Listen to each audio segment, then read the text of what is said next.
जिस समय आपके पीवी सिंधु जैसे खिलाड़ियों के गोल्ड मेडल्स के या फिर बात करते किसी मेडल्स का जश्न मना रहा था, उस समय दुनिया के किसी एक कोने में, पानीपत के कोने में एक नया एथलेटिक्स जन्म ले रहा था। कर बुलंद इतना कि खुदा भी आकर पूछे कि पता तेरी रजा क्या है।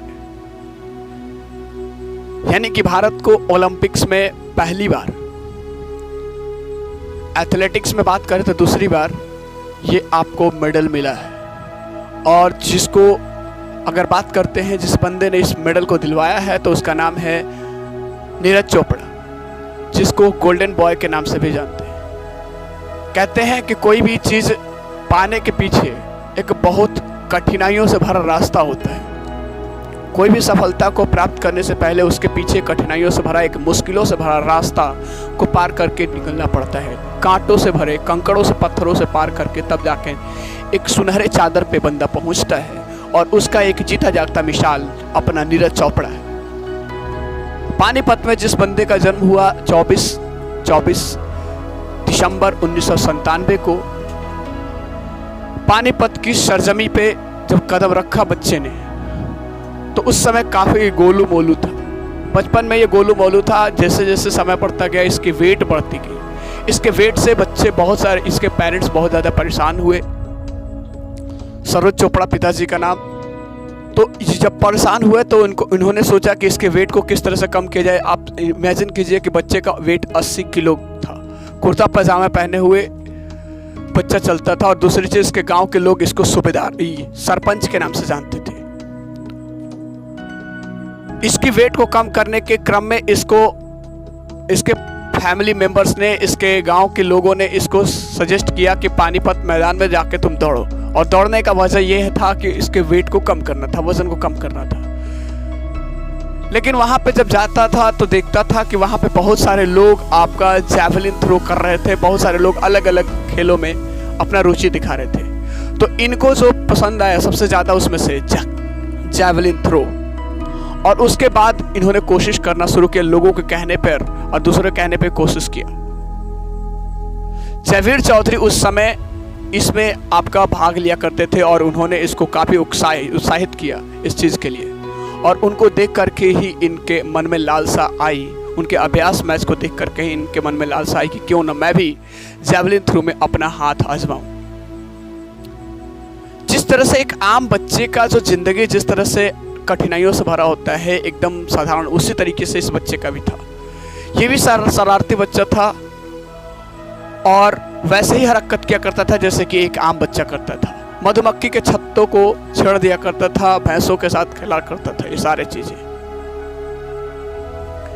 पानीपत के मैदान में जब ये चीज किया करता था तो दुनिया को शायद नहीं पता था कि शायद एक एथलेटिक्स जन्म ले रहा है। जिस समय आपके पीवी सिंधु जैसे खिलाड़ियों के गोल्ड मेडल्स के या फिर बात करते किसी मेडल्स का जश्न मना रहा था, उस समय दुनिया के किसी एक कोने में, पानीपत के कोने में एक नया एथलेटिक्स जन्म ले रहा था।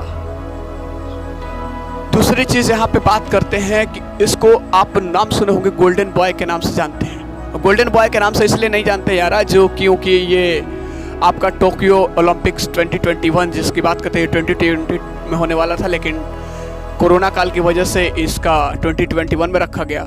इसीलिए नहीं इसको गोल्डन बॉय के नाम से दिया जाता है क्योंकि ये इन्होंने टोक्यो ओलंपिक्स में आपका गोल्ड मेडल जीता, बल्कि इससे कई सारे पहले, इससे बहुत सारे गेम्स में ये गोल्ड मेडल जीतकर अपने नाम कर चुके हैं और भारत को गौरवान्वित कर चुके हैं।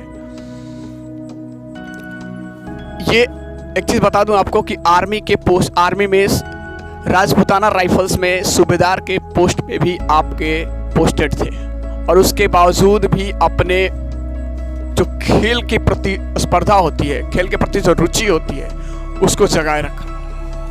और बहुत सारी गेम्स में ये अपने आप के नाम स्वर्ण पदक किए हुए हैं। जैसा कि आपको स्क्रीन पर दिख रहा होगा यहाँ पे कि ये चीज़ें कौन कौन से गेम है जहाँ पे गोल्ड मेडल्स जीते, कहाँ पे सिल्वर मेडल जीते। दूसरी चीज बात करते हैं इस बंदे की तो ये बंदा जैसे जैसे ग्रो कर रहा था, चूँकि आपने नोटिस किया होगा कि इसके बाल बड़े लंबे लंबे थे। अगर इस साल से पहले वाले चेक करें जितने भी गेम्स हैं तो उसमें लंबे लंबे बाल थे, और बाल लंबे लंबे की वजह से इसको मोगली के नाम से भी लोग जानते थे।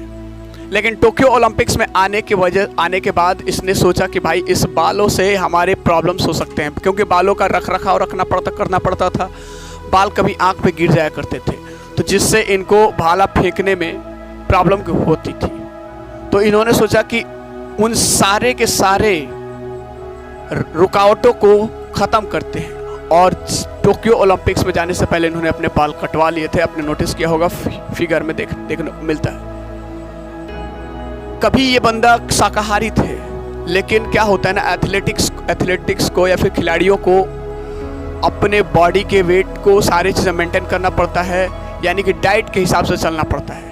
जो डाइट प्रिस्क्राइब किया जाता है वो सारी चीज़ लिया जाता है। शुरू में इनकी हालत ऐसी थी कि इनके पापा और मामा का नाम भीम था, इन दोनों ने इतने पैसे कम हुआ करते थे, इनकी आर्थिक स्थिति कमज़ोर थी कि आप अनुमान लगा सकते हैं कि 7,000 रुपये किसी तरीके से दोनों ने जुगाड़ करके इसको एक जैवलिन खरीद के दिया।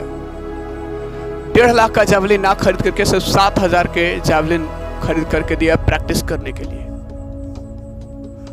उस समय धीरे धीरे ये प्रसिद्धि पाते गए राष्ट्रीय लेवल पे और अंतर्राष्ट्रीय लेवल पे, इंटरनेशनल और नेशनल लेवल पे अपनी रुचि बढ़ाते, अपनी सम्मान को पाते गए और आगे बढ़ते गए। जैसे जैसे बढ़े, 2015 से पहले इनके पास कोई आपका एक प्रोफेशनल कोच नहीं हुआ करते थे। ये जहाँ से भी कुछ मिलता लपेट लेते थे, जहाँ से भी कुछ नॉलेज मिलता लपेट लेते, चाहे वो यूट्यूब के माध्यम से हो या फिर फेसबुक के माध्यम से। एक चीज़ तो बताना भूल ही गया कि ये बंदा कहते हैं ना कि कठिनाइयों से भरा रास्ता एक बार चमकता ज़रूर है। ये अपने आप को मेंटेन रखने के लिए, अपने आप को फोकस करने के लिए, गेम से फोकस करने के लिए मोबाइल से भी दूरी बना लिया था।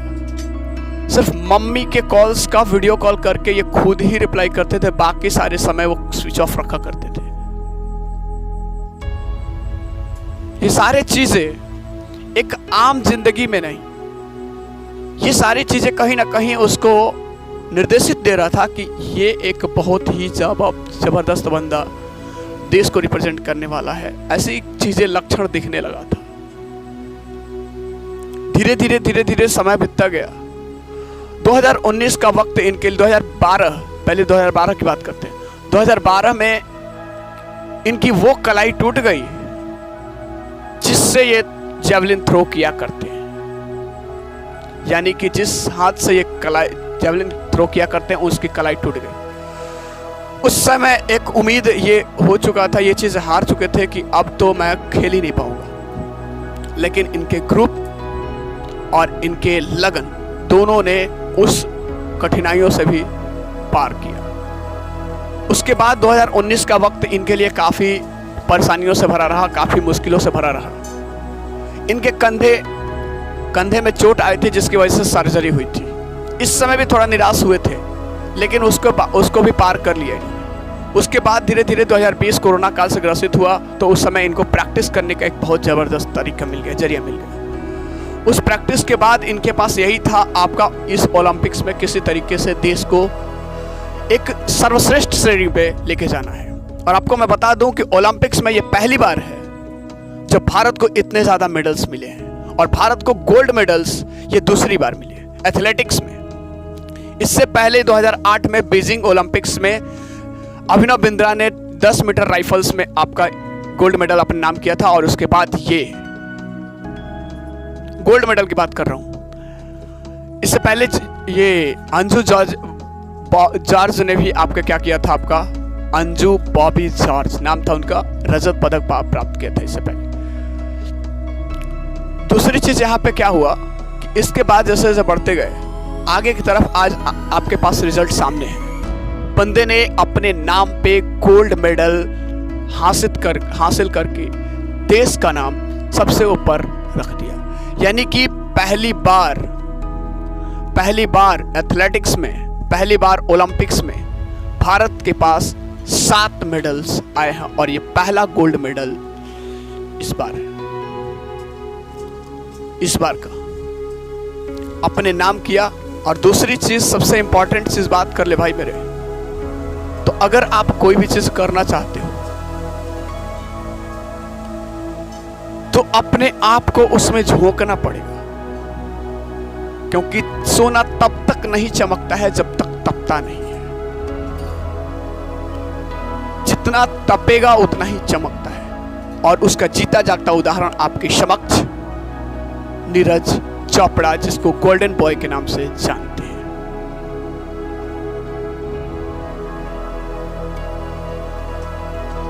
इस गुदड़ी के लाल ने भारत को वो मुकाम हासिल कराया जो शायद लग रहा था कि गोल्ड मेडल इस बार भी नहीं आने वाला है, लेकिन ऐन वक्त पे इस बंदे ने मौके पे चौका मारा और गोल्ड मेडल भारत के खाते में डाला। और सबसे इंपॉर्टेंट चीज, इस गोल्ड मेडल को इस बंदे ने, अब इसके अंदर की देखिए त्याग की भावना को देखिए, इस गोल्ड मेडल को मिल्खा सिंह के नाम पे समर्पित कर दिया।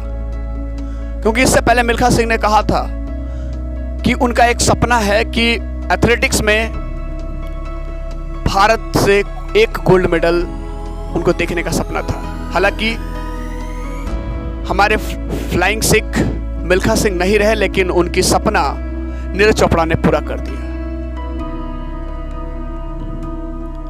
सो दोस्तों, कैसी लगी ये कहानी हमारी नीरज चोपड़ा की, कमेंट करके जरूर बताइएगा। और ऐसे इंटरेस्टिंग टॉपिक्स पे आप वीडियोस चाहते हैं नहीं चाहते, ये कमेंट करके जरूर बताइएगा। तब तक के लिए दुआ सलाम, जय Hind, Vande Mataram, thank you so much.